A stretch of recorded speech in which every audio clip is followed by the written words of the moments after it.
So I want to take just a few minutes and show you guys what is inside the Literary Littles elementary fiction curriculum. I begin with a table of contents here. That shows you how the book is broken up. There's an introduction and how to use this book section. It's a good 30 pages to kind of explain how the book works, why I created it, and how you can incorporate it into either your homeschool or just your family life. And then the book is broken into 2 parts. We have lesson plans with 5 units, main character, conflicts, story structure, setting, and themes. And then we have student materials, which are the materials for those 5 units. So I'm going to show you first the how to use this book section. It begins with a pacing guide that shows you how each unit has the same 5 essential elements. In each lesson, or in each unit, we have Maury's story cards, which is like little narrative cards to introduce vocabulary words for the new topic. We have question and definition cards here, which define those topics and give you questions you can use as you read books that are already on your shelf in order to learn and process those new ideas. We also have extension activities, writing lessons, and creative writing lessons as well. This is a unit overview that kind of gives what I've just said in a simplified form. And then I wanted to include a section on choosing books. Libraries and bookstores are overwhelming and full of so many good books. So how do you begin to choose which ones to read or which ones to use for this kind of a curriculum study? I began by talking about narrative. What is a narrative? A narrative is a fancy word for story. So how do we identify a story? Well, there's a few key things. A story has a beginning, a middle, and an end, which sounds simple, but Aristotle spent a lot of time talking about it, so it's worth our looking at too. Stories also have character change. If you don't have character change, you might not have a story. You might be looking at a poem or maybe even some nonfiction. So this section gives information about how to really understand what kind of book it is you have in your hands and what you might find in there and how you might talk about it with your kids. And then as I was going through researching and looking at so many kids' books, I put together a list of recommended picture books and recommended chapter books based on authors that have been really influential in both of these fields. So these are authors who produce really just the absolute highest quality literature in their field or have been particularly influential. Then here's a section on how to talk about books. You know, kids don't want to be quizzed.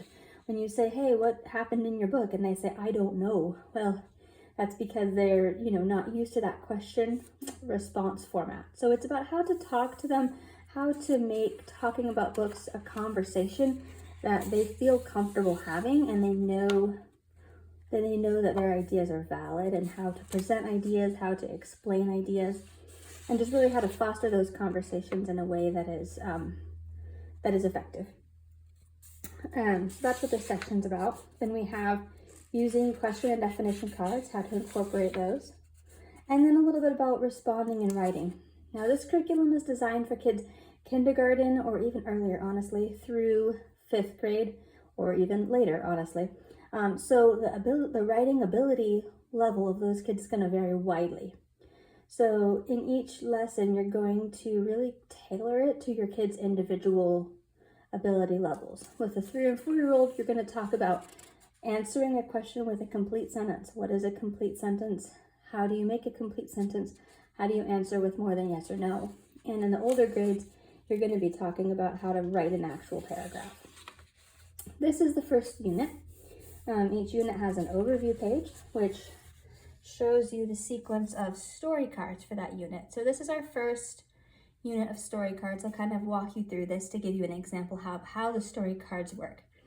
This is our chapter on main characters. So we introduce the term main character with the first story card. Maury is the main character. He's the one in the middle of the picture. If you look in the back of the pictures, you see other elephants, but they're not the main character. The main character is the one in the middle. Maury has something he wants. Wants is the first vocabulary word. He wants to play basketball. But Maury has a problem. problem is the third vocabulary word, or I guess second, after if you count main character. He has a problem. His problem is he has a broken leg and he can't play.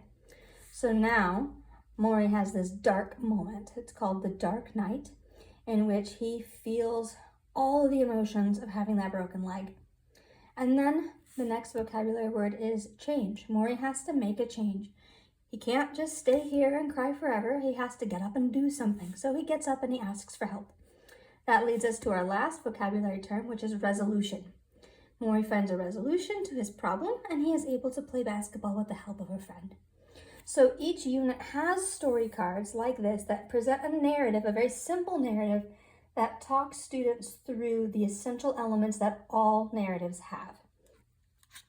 So the first lesson, well, here's a table of contents for the lessons, but the first lesson is going to introduce that concept. But before we get there, I want parents and teachers to really understand all of the elements that we're going to be teaching. So I have included in each unit a section just for parents or teachers to really understand the concept at an adult level.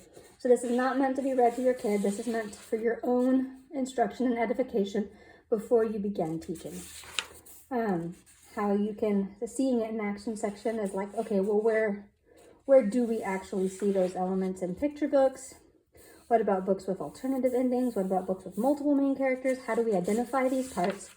And then how do we talk about it with our kids? We have main character book lists. These are books that I have found that have been very helpful in presenting main characters, and a bit of a planning guide. So each unit has an additional book list that is specific to that unit's topic, and each unit has this page here, which is just a very basic planning guide, so you can write notes about what books you're planning to use, what books you already have on your shelf, or ones maybe from the list that you want to find at the library and check out.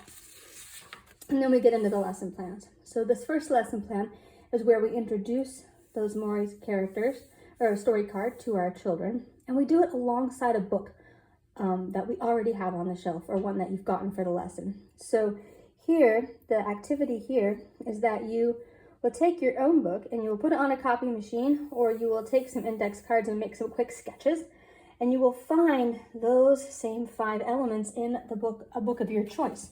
So you look at the Maury's story cards with your kids, and then you read your own book and say, does our book have these same parts? Does our book have a main character? Does our main character want something? Does our main character have a problem? These kids want to go fishing, but the problem is their island's covered in spiders and they don't like that. There's a dark night moment, they have a change moment, and finally a resolution.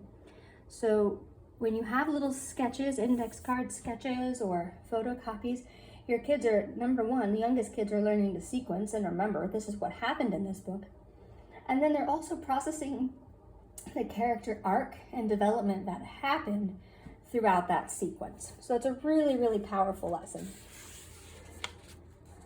Each unit also has a poster project. This one is also powerful. It's kind of an extension of what we've just done in lesson 1, in that we're laying out these illustrations from our own book, but we're doing it with some guiding questions, some notes, some answers, annotations. They can color, design, decorate. This question is, how do the characters change? Here we see a change in picture number 5. This is how the characters have changed.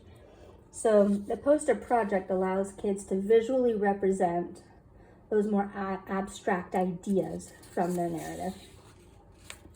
The third lesson in each unit is the writing lesson. So we get into how to write a paragraph. Now our paragraphs that we're going to use this little acronym here that I created for my college students, actually, because I felt it was more effective than what was in the curriculums I was using. It's the acronym of a pear. So your paragraph is big, fat, juicy paragraph like this pear. And the paragraph starts with a point at the top, like a little flag. This is a pear leaf or an apple leaf or whatever. It announces the first little leaf at the top is like a flag announcing what kind of paragraph we have here. That's our main point. The main point says what the paragraph is going to be about. We have our evidence that supports the main point and proves it. We have this big fat analysis section, which explains how the evidence proves the point. And then we have, lastly, is a review sentence. It's just like the the core of a piece of fruit. It ties the whole thing back together.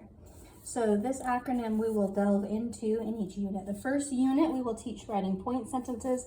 The second unit is evidence section. The third unit is analysis section. And the fourth unit is review. The fifth unit is practice and revision.